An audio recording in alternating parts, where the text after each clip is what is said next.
Shalom, selamat pagi menjelang siang hari Bapak Ibu, saudara-saudari dan adik-adik yang dikasihi Tuhan. Kita berjumpa lagi dalam ibadah hari Minggu Keluarga Warlock Ministry tanggal 23 April tahun 2023. Kita bersyukur bersama-sama meskipun banyak terjadi bencana-bencana di negara kita, tetapi teruslah kita bersyukur karena firman Tuhan berkata, bersyukurlah di dalam segala keadaan. Untuk mengawali ibadah kita pada hari ini, mari kita berdoa. Ya Tuhan Allah, Bapa kami yang di surga, kami bersyukur kepadamu Bapa buat waktu, kesempatan yang sangat-sangat berharga yang Tuhan anugerahkan bagi kami untuk beribadah dan mengikuti ibadah dan perjamuan kudus keluarga Warlock Ministry pada hari ini.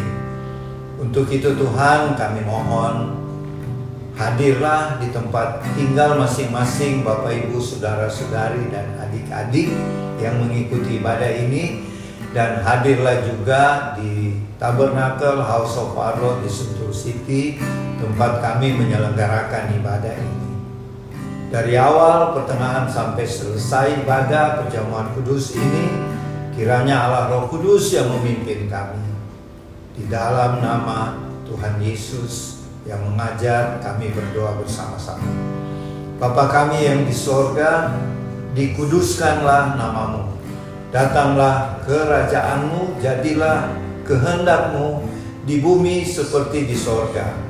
Berikanlah kami pada hari ini makanan kami yang secukupnya, dan ampunilah kami akan kesalahan kami, seperti kami juga mengampuni orang yang bersalah kepada kami.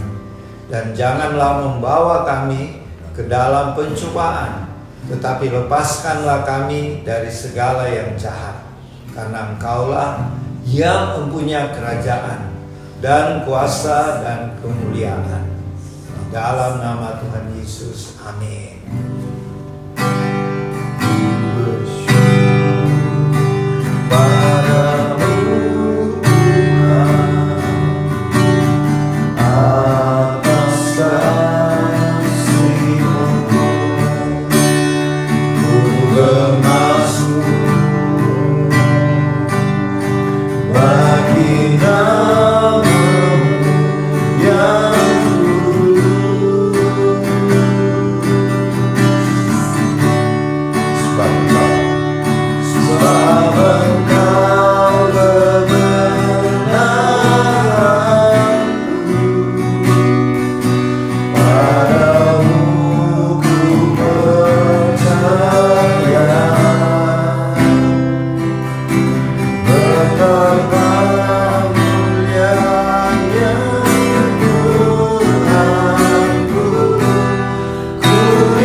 saudara-saudari dan adik-adik yang dikasihi Tuhan Yesus, sekarang kita masuk dalam pemberitaan firman Tuhan. Dan pemberitaan firman Tuhan pada hari ini, Minggu 23 April tahun 2023, kita ambil dari kitab Wahyu pasal 18, mulai dari ayat 1 sampai 26 kalau nggak salah ya. Wahyu pasal 18, mulai dari ayat 1 sampai 24 ya. Wahyu pasal 18 ayat 1 sampai 24. Mari kita berdoa. Ya Bapa di dalam sorga, kini saatnya kami akan mendengarkan pemberitaan firman-Mu Tuhan yang terambil dari kitab Wahyu. Untuk itu, Allah Roh Kudus, pakailah mulut perkataan hamba-Mu ini dan berikanlah bagi Bapak Ibu, saudara-saudari, adik-adik yang mengikuti ibadah ini telinga dan hati yang untuk mendengarkan firman-Mu dan melakukannya. Berfirmanlah ya Tuhan, kami sudah siap menerimanya. Di dalam nama Tuhan Yesus. Amin.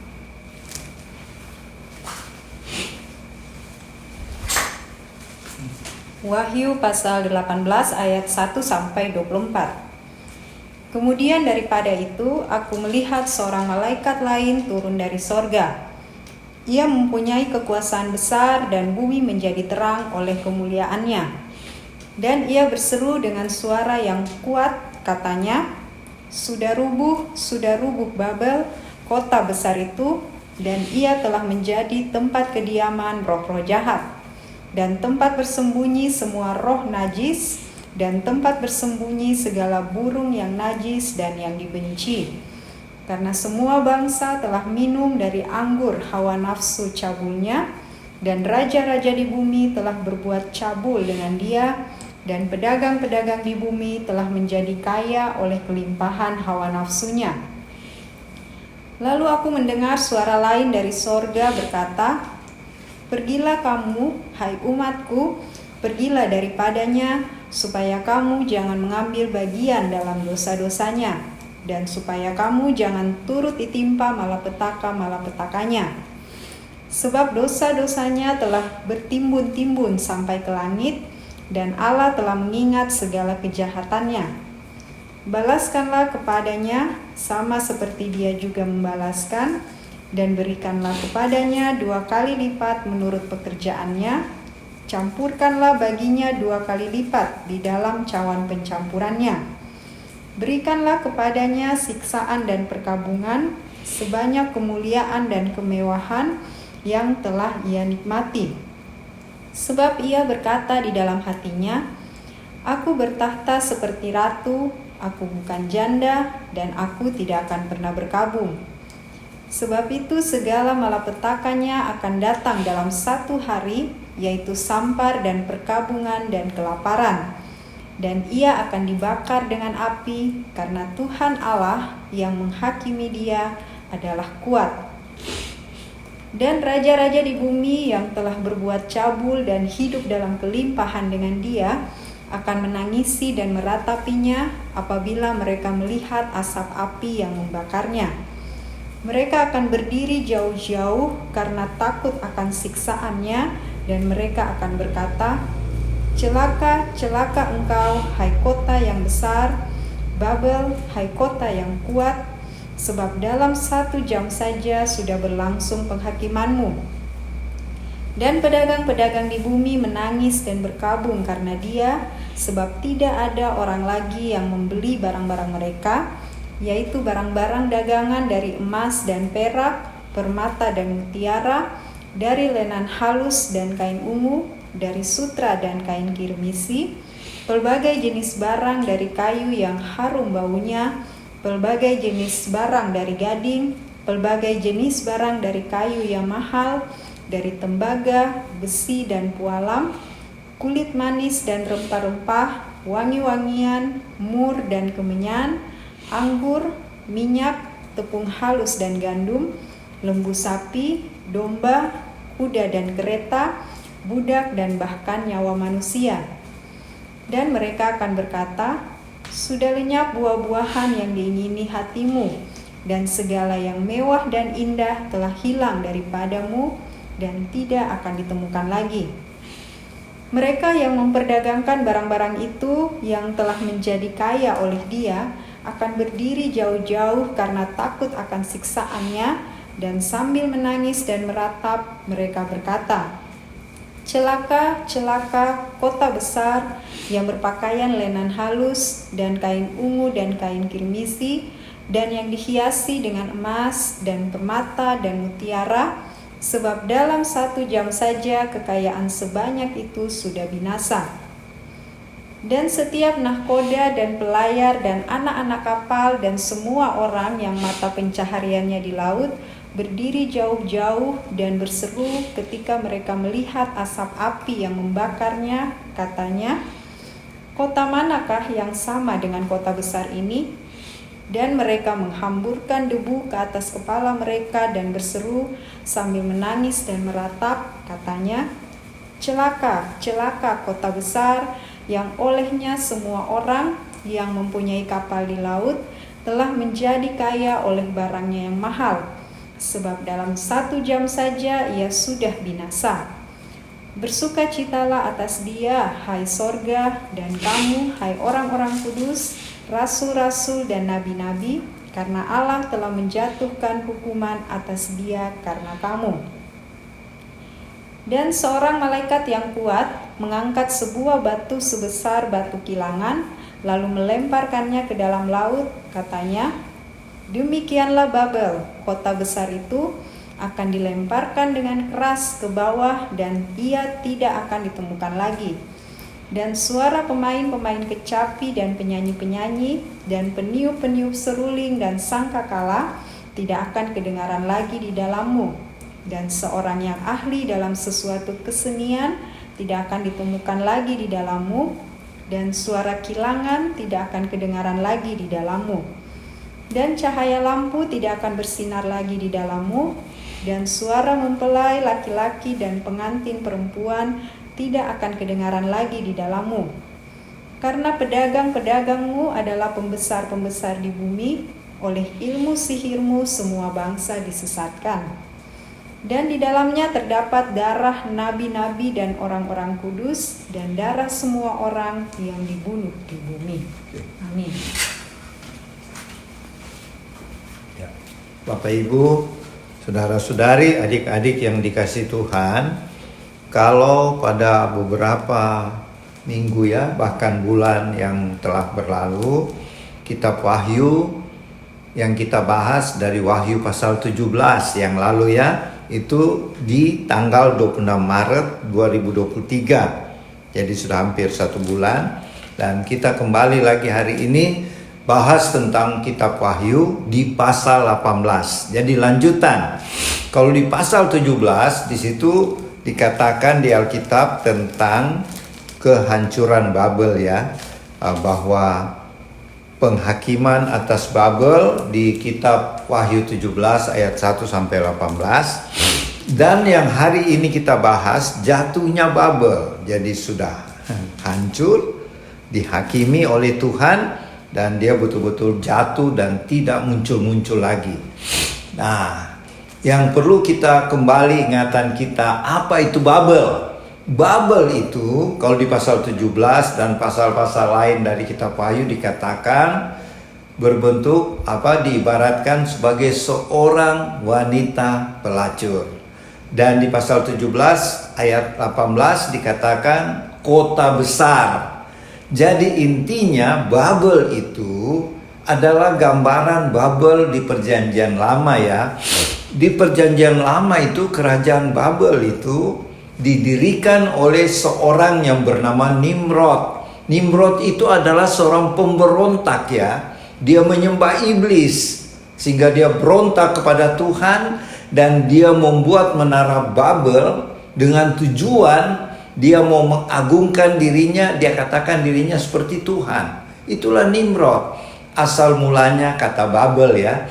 Dan sekarang Babel di kitab Wahyu 18 itu tentang, kalau lihat konteksnya, sebenarnya ini adalah surat yang dikirim oleh Rasul Yohanes, murid Tuhan Yesus ya, yang dibuang ke Pulau Patmos, dan dia tulis surat ini kepada 7 jemaat di Turki ya, yaitu Efesus, Pergamus, Smyrna ya, sampai di Laodikia, ada Philadelphia. Jadi surat kitab Wahyu ini adalah surat yang ditulis Rasul Yohanes buat ke-7 jemaat yang ada di Turki waktu itu ya. Nah, sekarang negara Turki lah. Isi surat itu sebenarnya untuk menguatkan, menghibur jemaat Tuhan, orang-orang percaya Tuhan Yesus yang pada zamannya Yohanes tulis kitab Wahyu ini mengalami siksaan, penganiayaan. Misalnya kalau kita orang Kristen waktu itu ya, kita percaya Tuhan, tinggal di Efesus. Kalau saya pebisnis, saya susah berbisnis karena percaya Tuhan Yesus harus menyembah kaisar. Jadi kita dipaksa untuk menyembah Allah lain. Tapi puji Tuhan, kalau kita baca di kitab Wahyu, ke-7 jemaat itu ada sebagian yang tetap menyembah Tuhan. Maka akibatnya mereka disiksa, bisnisnya diblokir, tidak bisa berdagang ya. Dan ada yang sampai mati dibunuh ya. Dibunuh di mana? Di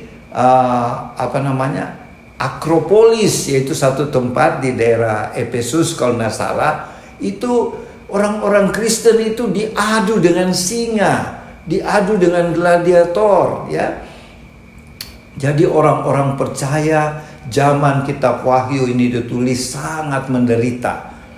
Nah, itu konteksnya dulu. Jadi siapa yang dimaksud dengan Babel pada zaman itu ya, yang menurut surat Rasul Yohanes kepada ke-7 jemaat, yaitu kerajaan Romawi. Yang pada waktu Yohanes hidup tulis surat ini, kaisarnya bernama Domitianus ya. Sesudah Domitianus ada lagi Kaisar Nero. Itu jahat sekali nih kaisar-kaisar ya. Orang-orang percaya Tuhan dianiaya, disiksa, dibunuh, yang berbisnis didiskriminasi, dihalang-halangi. Jadi menderita memang orang percaya zaman itu. Dan pembacaan kitab Wahyu pasal 17-18 isinya adalah, panjang kan tadi dibaca, isinya adalah Babel itu dihukum. Kenapa dihukum? Karena Babel itu menganiaya orang-orang percaya. Jadi apa yang kita bisa lihat di sini? Apa kita bisa pelajari? Pertama, Babel pada zaman itu artinya kota besar. Dalam hal ini kota Roma ya. Pada zaman itu kota Roma yang sekarang di Italia ya, itu penuh dengan dosa ya. Kaisarnya itu yang menjadi antikris zaman itu ya. Dia mau disembah sebagai Tuhan. Orang tidak boleh lagi menyembah Allah lain, tidak boleh menyembah Tuhan Yesus. Maka sangat menderita orang percaya waktu itu. Dan pesan Tuhan kan, Tuhan Yesus pernah berpesan, janganlah membalas kejahatan dengan kejahatan. Jadi sekalipun orang Kristen atau orang percaya lagi dijahati, dijolimi, tapi Tuhan sudah berpesan, jangan balas kejahatan dengan kejahatan. Balaslah kejahatan dengan kebaikan. Berkatilah orang yang menganiaya kamu, ya, doakan mereka. Dan itu betul-betul dijalankan umat Kristen, umat percaya Tuhan Yesus pada waktu penulisan kitab Wahyu ini. Apa kita pelajari sekarang? Pertama, kalau Tuhan bilang jangan membalas kejahatan dengan kejahatan, padahal orang percaya lagi dijahati ya, dijolimi istilahnya. Karena Tuhan katakan hak penghakiman, hak pembalasan itu ada pada Tuhan.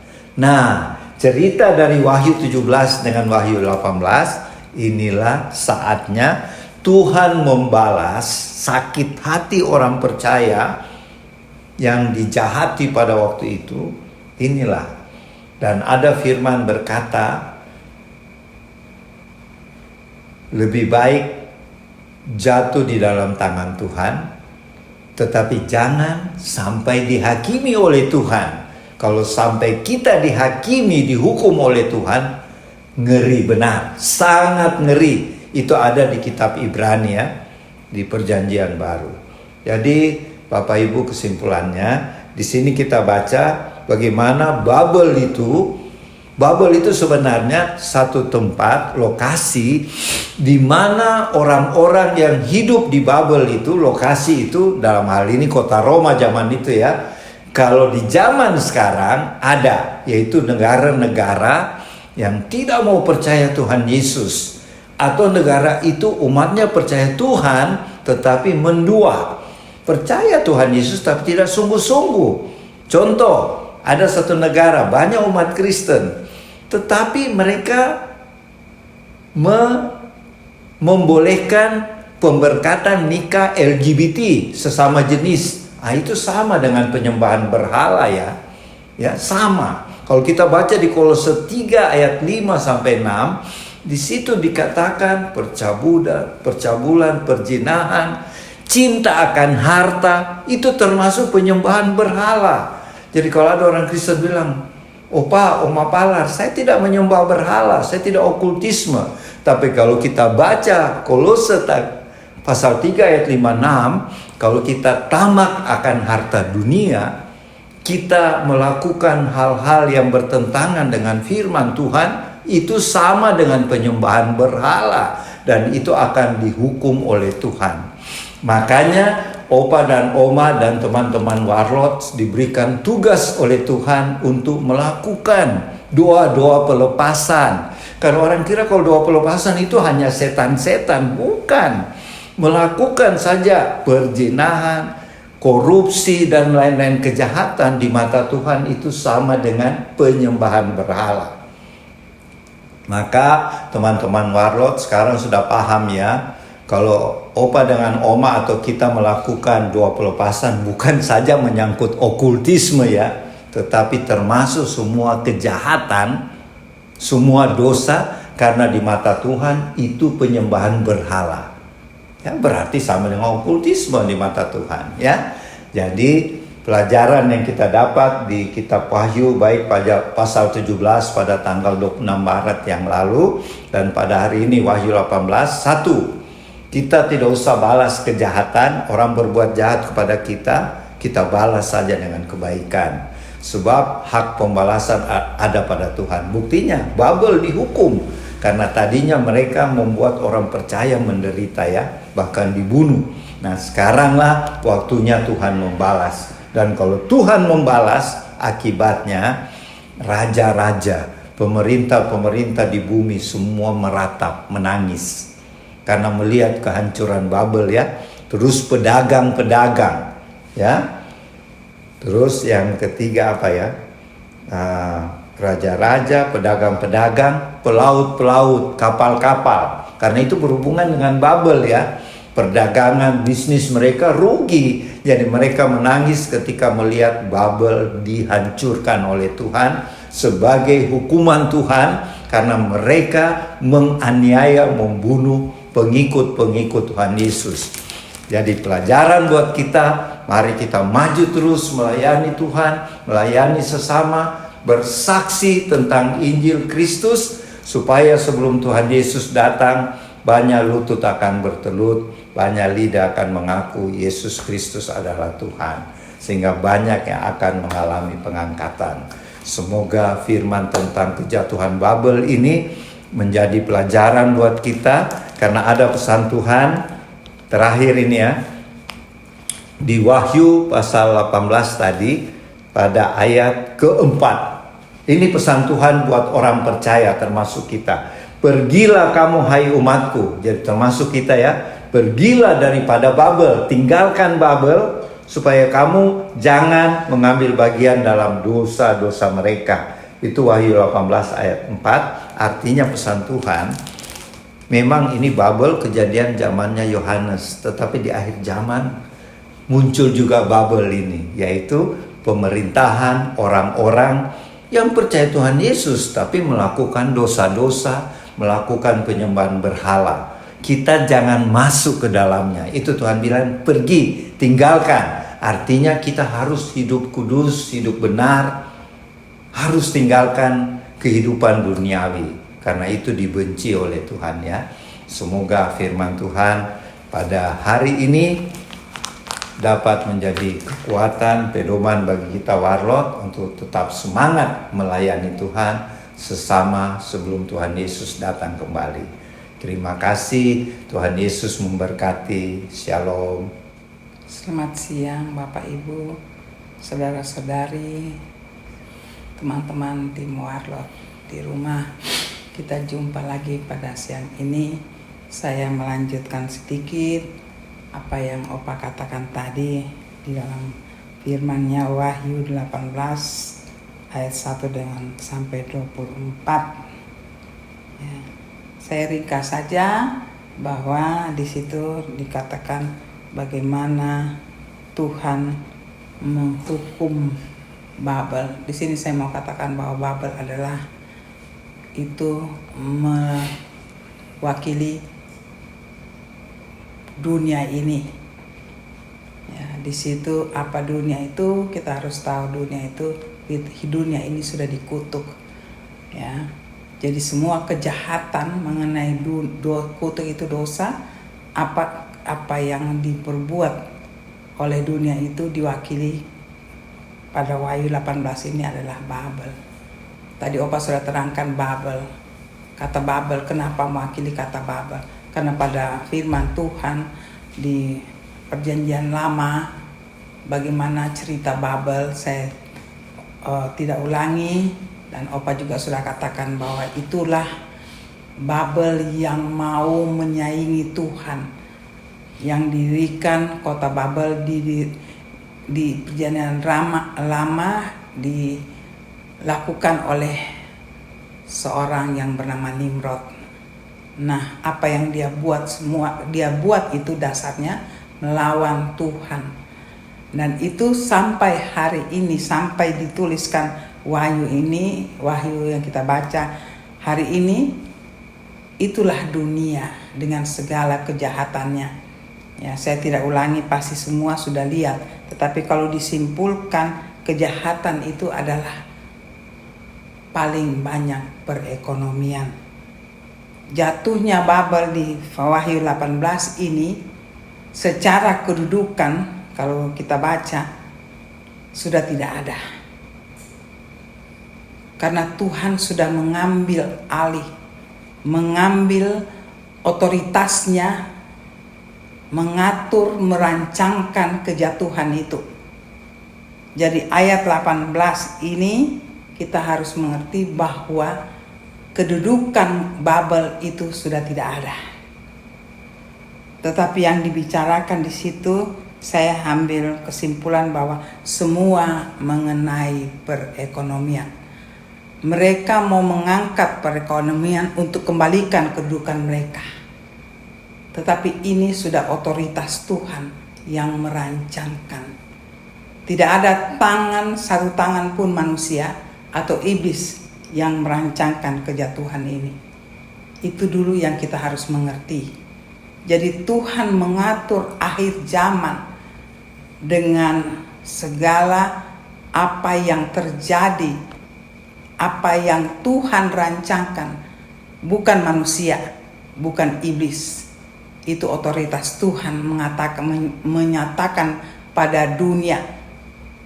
Siapa yang punya dunia adalah iblis. Dia dikutuk di situ, dia mau menguasai, tapi pada titik tertentu Tuhan katakan tidak bisa. Jadi kita membaca ini untuk memperingatkan kita sebagai khususnya anak-anak Tuhan. Tuhan memperingatkan ini, Tuhan memperingatkan pada anak ciptaannya sebenarnya. Tapi ciptaannya itu punya hak juga memilih. Karena itu Tuhan kita adalah Tuhan yang bebas. Tuhan melepaskan semua apa yang dia rancangkan, apa yang dia inginkan untuk manusia melihat kehidupan ini, mengikut Tuhankah atau iblis. Tuhan tidak tertutup mengutarakan, membuka semua kehidupan manusia, dan manusia tahu, dan manusia juga tahu kejahatan dan bukan kejahatan. Itu dari awal Tuhan jadikan dunia ini, sampai itu kebebasan yang Tuhan berikan pada kita. Tapi Wahyu 18 yang kita sejak Wahyu itu Tuhan mulai pelan-pelan mengatakan, membuka semua rancangannya, mengakhiri ya satu hal yang bagaimana dia mau katakan akhir dunia ini pada anak-anak Tuhan khususnya, bahwa aku yang mengaturnya. Jadi Wahyu ini Tuhan mau nyatakan pada anak-anaknya, kamu lihat apa yang aku buat. Di situ ada peringatan, di situ ada nubuat ya, dengan diwakili oleh 7 jemaat yang tadi Opa katakan. 7 jemaat ini mereka Wahyu ditulis ya, dibicarakan waktu itu khusus untuk 7 jemaat. Tapi 7 jemaat itu Tuhan mewakili seperti kita pada zaman akhir ini, dan itu ditulis nubuat itu untuk kita melihat dari apa yang melihat contoh dari 7 jemaat. Jadi ini semua Tuhan punya rancangan. Kita tidak usah bingung, yang kita bersyukur Tuhan mengatur, merancangkan, dan dengan segala otoritasnya. Tidak bisa setiap manusia, iblis pun tidak bisa mencampurnya. Saya ulangi lagi, kita hanya membaca, tapi kita harus merenungkan, dan Tuhan terbuka apa yang akan terjadi. Saya kembali lagi, saya tidak ada sistem ya, tapi saya mengingat, saya berbicara. Itu semua yang kita baca 18 itu mengenai perekonomian.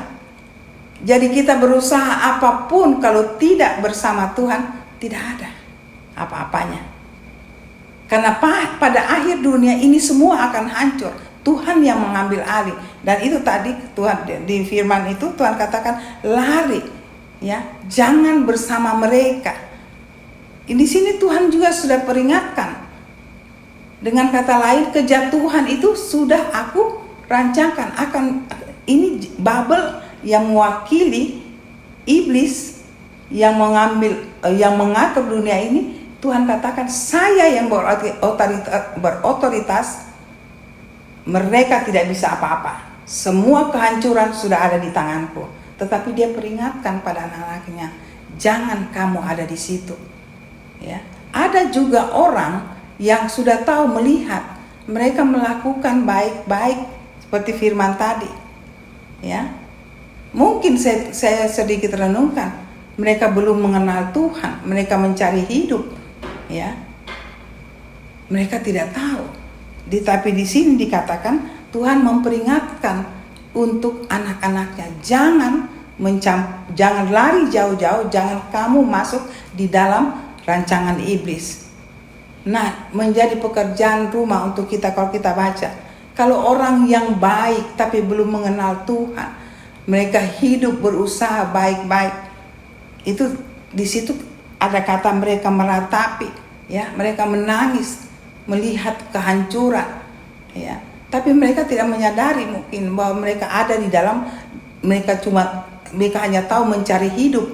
Saya sedikit membawa secara nalar manusia kita. Tapi akhirnya harus hancur. Mereka menangis. Nah, di sini kita merasa katakan dengan Tuhan membuka semua, memisahkan mana anaknya jangan ada di situ. Kita melihat, apakah kita melihat orang-orang yang demikian yang belum mengenal Tuhan, tetapi hidup dalam berusaha dalam dunia yang begini rusak? Apakah kita hanya melihat? Disitulah tugas kita kalau saya baca, untuk kita tertantang, untuk memperingatkan mungkin teman kita, karena di sini diambil garis besarnya. Tapi di sekitar kita pun ada demikian. Ada orang-orang yang betul-betul hidup, tapi bukan belum mengenal, tapi belum melihat ya apa itu Tuhan sebenarnya. Kita lihat sekarang di sekitar kita. Tuhan berusaha dan menyatakan pada manusia ini aku. Ya, sudah tidak ada seperti Tuhan mengingatkan, tidak seperti zaman yang dulu. Sekarang sudah lebih jelas Tuhan menyatakan dirinya, menyatakan keinginannya bagi manusia, dan kita sebagai anak-anaknya, kita mengambil itu tetap ada kata penginjilan, menyatakan kebenaran, keselamatan sebelum kehancuran Babel. Ya, karena pada akhirnya di Wahyu ini, kalau Tuhan sudah kehancuran, berarti sudah Tuhan yang memegang peran di situ, bukan kita lagi. Kita membaca ini, kita merenungkan, kita mengingatkan diri kita, keluarga kita hidup dalam kekudusan. Ya, karena pada saatnya kalau Tuhan sudah turun tangan, tidak ada lagi kata aku menyesal, karena semua sudah terlambat. Nah, sekarang dengan keadaan apa yang Tuhan bilang itu, apakah kehidupan kita mau kita letakkan di mana? Itu pilihan. Kalau itu datang, tidak bisa kita katakan lagi, kenapa Tuhan tidak memperingatkan? Kenapa Tuhan tidak berbicara? Firman hari ini sudah sangat jelas. Dan di terakhir Tuhan katakan, itu tidak akan, Babel itu tidak akan bangkit lagi. Karena ini adalah zaman akhir. Tuhan segera datang, Tuhan yang berotoritas penuh, hanya Tuhan memisahkan mana dunia dan bukan dunia. Jadi peringatan untuk firman hari ini saya ringkaskan saja. Mari kita hidup tetap bersama Tuhan. Semua pekerjaan kita, usaha kita, ya, keluarga kita, pribadi kita tetap pegang Tuhan. Bagaimanapun beratnya, tapi jaminan Tuhan katakan, aku tetap bersama kamu. Dan berat di atas berat yang kita sudah pernah alami sebagai anak-anak Tuhan, Tuhan sudah buka semua. Mari kita ikut apa yang Tuhan mau. Mari kita renungkan firman hari ini. Kita tidak di dalam rancangan bahwa Babel akan jatuh, tapi kita bawa rancangan hidup kita bersama Tuhan. Hanya itu saja. Kiranya Bapak Ibu di rumah, saudara-saudari, teman-teman, setelah firman ini, saya juga berharap Bapak Ibu, teman-teman semua bisa merenungkan. Mungkin Tuhan Yesus melalui Roh Kudusnya akan lebih lagi membuka semua hal-hal yang lebih dari kami bawakan hari ini. Karena firman itu sangat indah.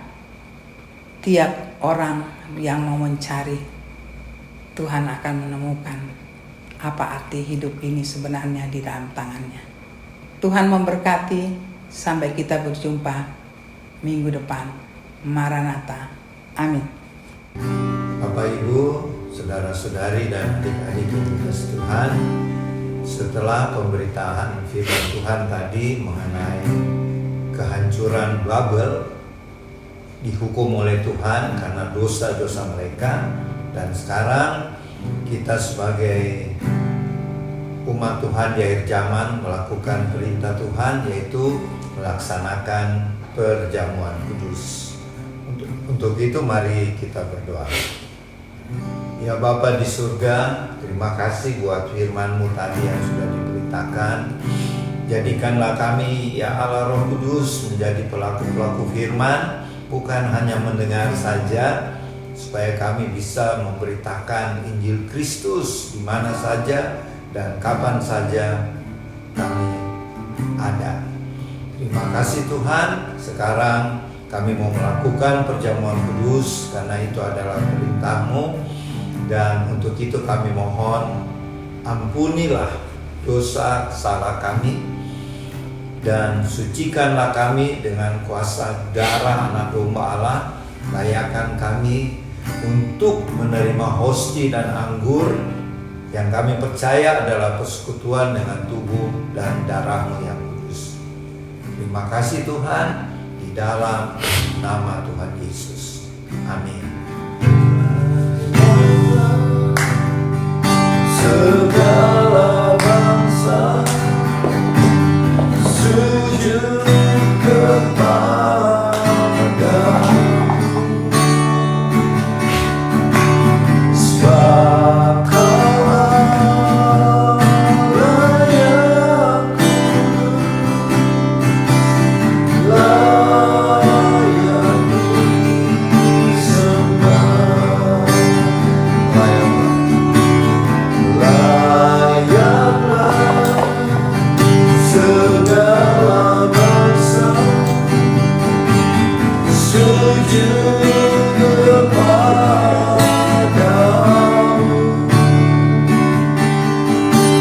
sebab Kau Allah yang kudus, layak disembah.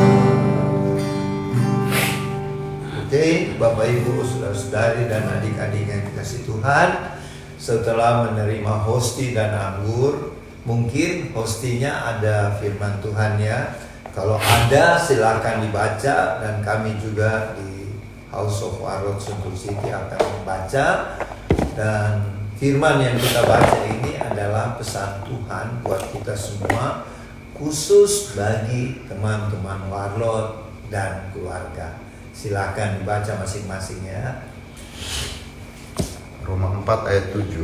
Berbahagialah orang yang diampuni pelanggaran-pelanggarannya dan yang ditutupi dosa-dosanya.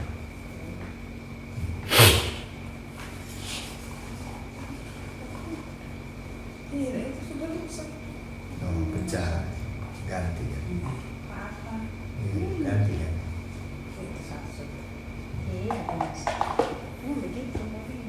Iya, pecah waktu dibungkus. Tapi ada yang balik. Mazmur 126 ayat 4a, pulihkanlah keadaan kami ya Tuhan.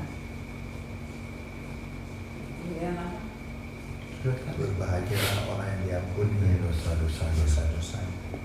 Itu apa? Pulihkan. Ya, nyambung. Habis diampuni, pulih.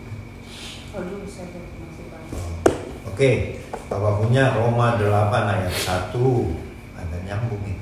Demikianlah sekarang tidak ada penghukuman bagi mereka yang ada di dalam Kristus Yesus. Jadi artinya kita tidak dihukum lagi masuk neraka asal kita percaya sungguh-sungguh Tuhan Yesus Tuhan yang juru selamat. Ya, sambil tunggu mama. Matius 20 ayat 32b, apa yang kamu kehendaki supaya aku perbuat bagimu? Itu tentang kesembuhan itu ya. Si orang buta itu Bartimeus kalau salah.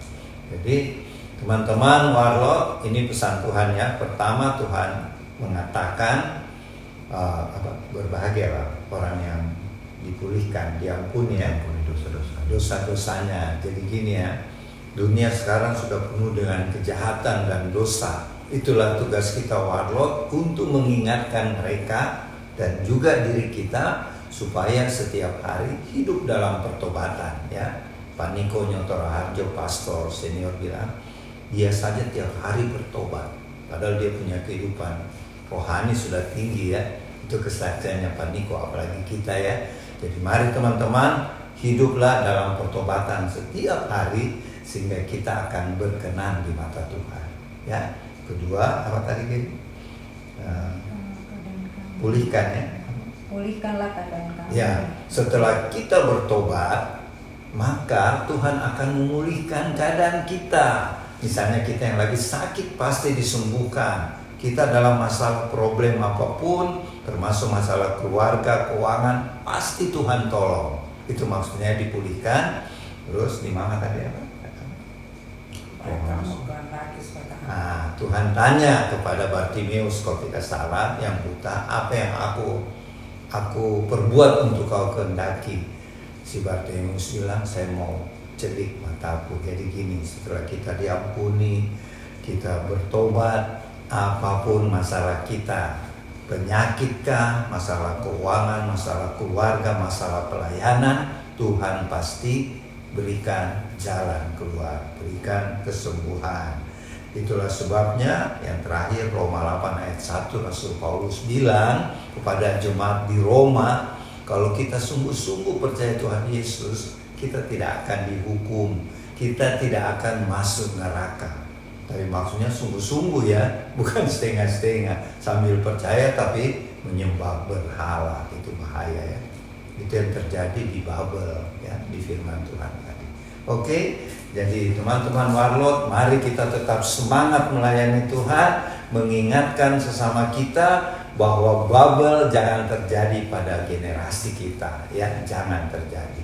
Oke, mari kita angkat hosti. Tuhan, firman Tuhan berkata, lalu Tuhan Yesus mengambil roti, mengucap syukur, memecah-mecahkannya dan memberikannya kepada murid-muridnya. Kata Tuhan, inilah tubuhku yang diserahkan bagi kamu. Perbuatlah ini menjadi peringatan akan aku.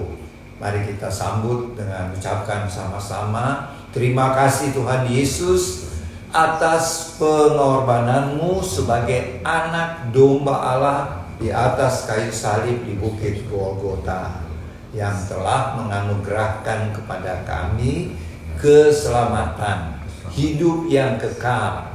Nama kami dan sekeluarga sudah dicatat di kitab kehidupan anak domba di sorga.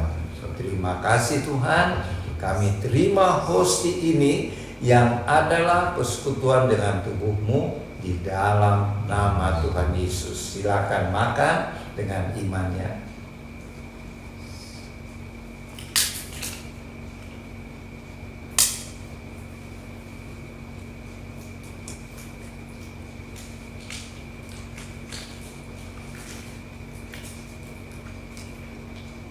Terima kasih Tuhan Yesus. Mari kita angkat cawan perjamuan. Firman Tuhan berkata, demikian juga dibuat Tuhan Yesus dengan cawan sesudah makan. Tuhan Yesus berkata, cawan ini adalah perjanjian baru oleh darahku yang ditumpahkan bagi kamu. Kita ucapkan dengan iman, terima kasih Tuhan Yesus buat pengorbanan darah-Mu yang suci, darah anak domba Allah. Darah-Mu yang suci sudah memeteraikan kami sekeluarga menjadi warga kerajaan sorga, menjadi duta-duta Kristus untuk pergi memberitakan Injil-Mu, memenangkan jiwa-jiwa bagi Tuhan Yesus sampai Tuhan Yesus datang kembali. Kami terima anggur yang kami percaya adalah persekutuan dengan darah Tuhan Yesus dengan iman. Di dalam nama Tuhan Yesus, silakan minum dalam nama Tuhan Yesus.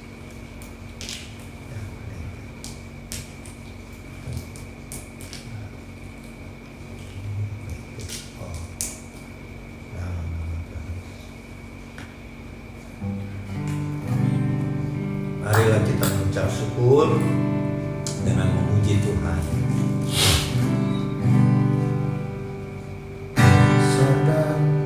Ajaiblah karya-Mu, adil dan benarlah adil dan benarlah jalan-Mu, Raja segala bangsa, Raja segala bangsa, yang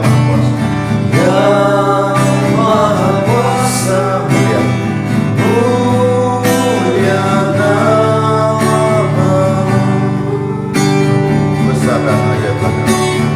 besar dan ajaiblah karya-Mu, adil dan benarlah jalan-Mu, Raja segala bangsa, Raja segala bangsa, yang Maha Kuasa, mulia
Bapa yang kekal, Yesus Kristus Tuhan yang adalah Raja atas segala raja. Engkaulah Tuhan yang layak kami puja, kami puji, kami muliakan dan kami sembah. Sebab Engkaulah anak domba Allah, singa dari Yehuda, gembala kami yang baik, yang selalu memperhatikan kami anak-anak-Mu di dalam semua segi kehidupan kami. Terima kasih Bapa buat semua kasih karunia, berkat-berkat Tuhan yang berlimpah-limpah dalam kehidupan kami dan keluarga-keluarga kami. Kami berdoa sekarang buat pemerintah bangsa kami, Bapak Presiden Joko Widodo sekeluarga, juga Wakil Presiden Bapak Ma'ruf Amin sekeluarga, dan semua jajaran pemerintah kami, baik di tingkat kepolisian, militer, sipil, dan semua anggota DPR, baik di tingkat pusat sampai ke daerah-daerah. Curahkanlah ya Tuhan roh takut akan Tuhan, sehingga pemerintah kami menjalankan tugas pekerjaan mereka dengan adil, dengan bersih, dan Tuhan akan mempromosikan bangsa kami. Terima kasih Tuhan. Kami berdoa buat Bapak Ibu, saudara-saudari, adik-adik, teman-teman kami, sahabat-sahabat kami, kaum muslim yang berhari raya mulai kemarin dan hari ini.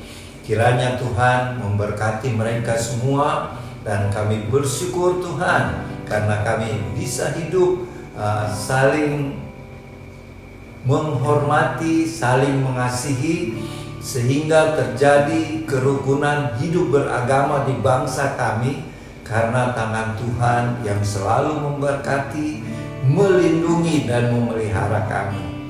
Sekali lagi ya Tuhan, kami memberkati saudara-saudara kami yang beragama Muslim di dalam hari raya yang mereka sedang jalani kemarin dan hari ini. Kiranya berkat dan rahmat Tuhan berlimpah-limpah atas kehidupan Bapak Ibu saudara-saudari yang merayakan hari raya Idul Fitri 1 Syawal 1444 Hijriah. Terima kasih Tuhan. Kami berdoa sekarang buat Bapak Ibu, saudara-saudari, adik-adik yang berbahagia pada hari ini karena hari ulang tahun atau bisnisnya mengalami omset yang meningkat, atau karirnya di dalam pekerjaan, dalam bisnis semakin meningkat. Tuhan sempurnakanlah sukacita dan berkat-berkat yang dialami Bapak Ibu saudara-saudari, adik-adik yang berbahagia hari ini, yang berulang tahun, karuniakanlah panjang umur, terus makin teguh iman percaya mereka kepadamu Tuhan di dalam keadaan dunia saat ini. Bagi Bapak Ibu saudara-saudari, adik-adik yang mengalami permasalahan, masalah apa saja, mungkin masalah keuangan, masalah keluarga, masalah-masalah pribadi, pelayanan, termasuk sakit penyakit yang belum sembuh-sembuh juga, Tuhan, dalam nama Tuhan Yesus, bilur-bilur Tuhan Yesus menyembuhkan Bapak Ibu saudara-saudari yang sakit apapun. Kami percaya bilur Tuhan Yesus sanggup menyembuhkan. Dan yang sedang dalam permasalahan, kami mohon Roh Kudus memberikan solusi jalan keluar untuk masalah tersebut, sehingga terjadi penyelesaian atas masalah-masalah tersebut. Terima kasih Tuhan. Kami berdoa juga akan banyaknya bencana alam seperti gempa bumi, banjir, angin, topan terjadi di bagian-bagian beberapa daerah di bangsa kami. Tuhan, kasihanilah bangsa kami. Hiburkanlah keluarga-keluarga yang kehilangan anggota keluarganya yang sakit oleh karena bencana alam ini, dirawat di rumah sakit atau di rumah. Tuhan kiranya sembuhkan, pulihkan kembali. begitu juga secara keuangan, ekonomi yang semakin terpuruk karena adanya bencana-bencana ini. Kami mohon Tuhan tolong. Begitu juga di bagian bangsa-bangsa lain seperti perang Ukraina Rusia, Tuhan tolonglah agar terjadi perdamaian antar kedua bangsa ini dan di bagian negara-negara lain di dunia ini. Ingatkanlah kami Tuhan bahwa semuanya ini adalah tanda-tanda kedatangan-Mu Tuhan Yesus. Untuk itu ingatkanlah kami untuk terus berjaga-jaga, berdoa selalu, hidup di dalam kekudusan dan kebenaran firman-Mu, sambil kami terus bersaksi melayani Tuhan, melayani sesama kami, sehingga ketika Tuhan Yesus datang kelak pada waktu peristiwa pengangkatan, sudah banyak lutut-lutut sebelumnya bertelut, sudah banyak lidah-lidah sebelumnya akan mengaku bahwa Yesus Kristus adalah Tuhan dan Juru Selamatku. Terima kasih Tuhan, terima kasih.